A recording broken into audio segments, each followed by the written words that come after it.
बिस्मिल्लाहिर्रहमानिर्रहीम। अस्सलामुअलैकुम। आप देख रहे हैं ज़ायका ज़िंदगी का। तो आज मैं आपके लिए लेके आई हूँ एक बहुत ही मज़े की पोटैटो की रेसिपी, जो कि बहुत ही आसान तरीके से बहुत ही कम वक्त में और कम चीज़ों के साथ हम आसानी से बना सकते हैं। ये इतनी आसान रेसिपी है कि अगर कोई बच्चा भी बना रहा है तो ईज़िली इसे बना लेगा। ठीक है। अच्छा, तो ये है मेरे पास आलू। ये हमने तकरीबन 3 से 4 अदद लेने हैं। इसके ऊपर से हम अच्छे से छिलका उतार लेंगे। ठीक है। आपने इसके ऊपर से छिलका अच्छे से उतार लेना है। ये डिफरेंट तरह के पोटैटो नगेट्स होते हैं, जो कि बहुत ही क्रिस्पी होते हैं, बहुत ही ईज़ी होते हैं और बहुत ही मज़े के होते हैं। ठीक है। सारे आलू को हमने ऊपर से छिलका उतारने के बाद अब हमने इसको बॉईल करना है। मतलब बॉईल करने से पहले हम इसको छोटे-छोटे पीसेस में पहले काट लेंगे। ठीक है। एक आलू को हमने पकड़ना है, उसके 4 पीसेस करने हैं। उसको हमने छोटे-छोटे पीसेस में डिवाइड करके इसलिए काटना है ताकि आसानी से बॉईल हो जाए और अंदर तक आलू अच्छे से बॉईल हो जाए। ये भी एक पॉइंट है, इसको आप नोट डाउन करके रख लें। कभी भी आलू बॉईल करने हो तो बजाय सीधा जाके आलू बॉईल करने के फिर उसके बाद छिलका उतारना, इस तरह आलू भी ज़ाया होते हैं और ज़्यादा मुशक्क़त भी होती है। तो इस तरह से पहले बना लें, उसके बाद उसे बॉईल करें तो छिलका पहले से उतरा हुआ होगा, तो बाद में हमने सिर्फ़ और सिर्फ आलू को मैश करना होगा। तो ये देखिए माशाल्लाह सारे आलू के ऊपर से छिलका भी उतर चुका है और कट भी चुके हैं। हम एक प्यारे से बर्तन के अंदर पानी ऐड करेंगे। मैं 3 गिलास पानी ऐड कर रही हूँ इसके अंदर। ठीक है। आप 3 गिलास पानी ऐड कर लें, ये मतलब उतना पानी ऐड कर लें जिसके अंदर आलू डिप हो सकें। ठीक है। ताकि सारे अंदर तक डूबे हुए हों और अच्छे से बॉईल हो जाएं अंदर तक। अच्छा, तो इसके ऊपर अब हम ढक्कन दे देंगे और थोड़ी बहुत जो गैस है वो यहाँ से निकलती रहेगी, ज़्यादा ख़तरा नहीं है। तो हम इसे तकरीबन हाई फ्लेम पे 7 से 8 मिनट तक बॉईल होने देंगे। 8 मिनट के बाद हमने इसको ज़रा चेक करना है किसी छुरी या कांटे की मदद से। तो अगर ये अंदर तक पके हुए हों तो ठीक है, अदरवाइज़ आप थोड़ी देर के लिए और भी इसे रख सकते हैं। ठीक है। तो ये देखिए मैं दोबारा से चेक कर लूँगी कि अंदर तक पके हुए हैं या नहीं। तो ये अंदर तक कांटा ईज़िली जा रहा है, इसका मतलब है कि ये अंदर तक पके हुए हैं। और अब हम फ्लेम को ऑफ़ कर देंगे। ये देखिए माशाल्लाह ये अच्छे से आलू अंदर तक बॉयल हो चुके हैं। अब हमने इनको एक अलग बर्तन में निकाल लिया है। अलग बर्तन में निकालने के बाद अब हमने इसके अंदर कुछ मसाला जात ऐड करने हैं। ठीक है। अच्छा, सबसे पहले नमक जाएगा इसके अंदर 2 टेबलस्पून। ठीक है। मेरे पास 4 आलू थे बड़े-बड़े, उसके अंदर 2 टेबलस्पून नमक जाएगा, ये दूसरा चम्मच। और उसके बाद ये सुर्ख मिर्च है 1 टेबलस्पून, ये जाएगी इसके अंदर। ठीक है। अच्छा, उसके बाद ये मेरे पास है कॉर्नफ्लोर 3 टेबलस्पून, हम इसे ये ऐड करेंगे। कॉर्नफ्लोर नहीं है तो कॉर्न स्टार्च भी ऐड कर सकते हैं।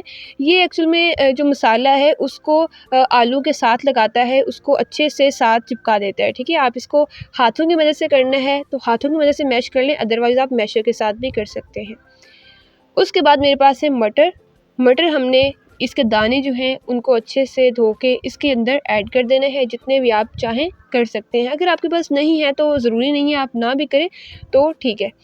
उसके बाद हम इसको कोई भी शेप दे लेंगे। मैं इसको ज़रा कुछ को मैं स्क्वायर शेप दूँगी और कुछ को मैं सर्कल शेप दूँगी, कुछ गोल बना लूँगी और कुछ थोड़े-थोड़े स्क्वायर शेप में बना लूँगी। ठीक है।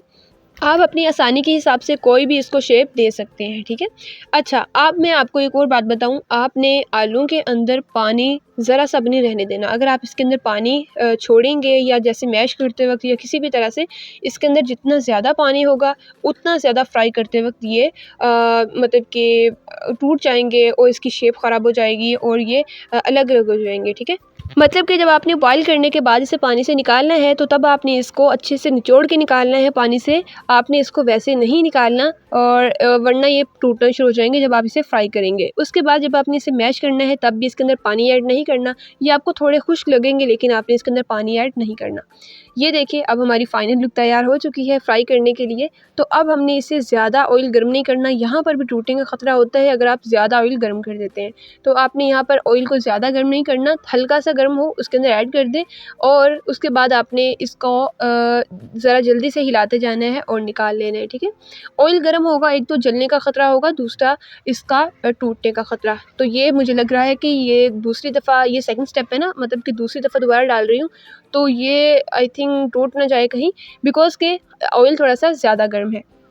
तो आपने इसके ऊपर ढक्कन भी नहीं देना, आपने इसको ऐसे ही रखना है। ये मैं आपको दिखाने के लिए दे रही हूँ, क्योंकि जब हम इसके ऊपर ढक्कन देते हैं तो ढक्कन के साथ जो पानी बनता है वो इसके ऊपर कतरे गिरते हैं और ये ऐसे बिल्कुल चूरा बन जाता है। ठीक है। तो आपने ये गलती कभी भी नहीं करनी।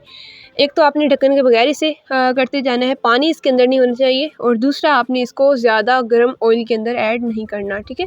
तो ये देखिए, खैर हमने हमारी पहली जो है वो अच्छी बनी है, अभी जो सेकंड स्टेप जो हमने किया है ये नहीं सही बना, तो आपने ये गलती नहीं करनी। अच्छा, तो ये देखिए माशाल्लाह कितने ज़बरदस्त तरीके से हमारी जो है रेसिपी तैयार हो चुकी है। जायका तो इसका होगा अच्छा, लेकिन आप इसे कहीं सर्व नहीं कर सकते, ठीक है। याद रहे कि हमारे चैनल जायका ज़िंदगी का के ऊपर बहुत ही मुख्तसर और जामिया वीडियोज़ होती हैं। जो रेसिपी हमसे अच्छी नहीं बनती हम कभी अपलोड नहीं करते। हमारे चैनल को सब्सक्राइब कर लें। और ये रेसिपी मैंने आपको इसलिए दिखाई है, इसलिए अपलोड की है ताकि आप देख लें कि एक ही रेसिपी के अंदर एक स्टेप अच्छा बन गया और दूसरा स्टेप बिल्कुल नहीं अच्छा बना। वो क्या वजह थी और क्या गलती हमने की, वो गलती आप कभी दोबारा रिपीट ना करें, ठीक है।